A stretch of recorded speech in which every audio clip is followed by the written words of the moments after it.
Mul on koos poja Johannesega salvestatud üks laul, mis on nii Spotify's kui YouTube'is kuulatav. Inimesed on ilusad ja head. Ja see kordub seal ikka. Inimesed on ilusad ja head. Ja ma siiralt mõtlen seda.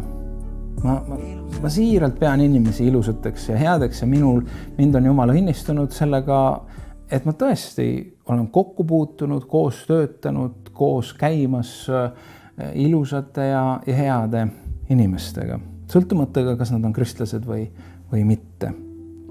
Ja nii kurb, kui see ka ei ole, siis Jumala vaatenurgast, sest tema headuse, tema pühaduse, tema puhtuse kriteeriumite kohaselt oleme me kõik patused Jumala aust ilma.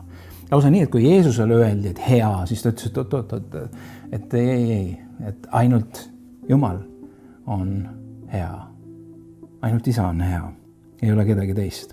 Jesaja väljendab seda lausa nii karmilt, et me kõik oleme saanud roojaseks ja kõik meie õigused on määrdunud riide sarnased. Ja selliselt meid nähes ja tõdedes, et niimoodi on tõesti.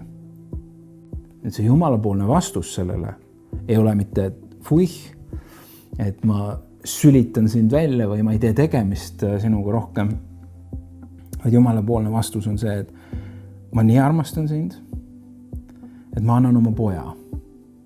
Tema saab patuks teie eest.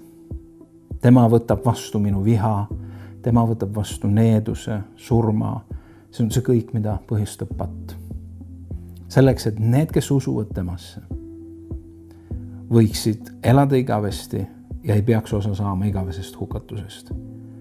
Ma ei saada oma poega selleks, et teid hukka mõista, vaid ma saadan teda selleks, et teid päästa, et teid õigeks teha.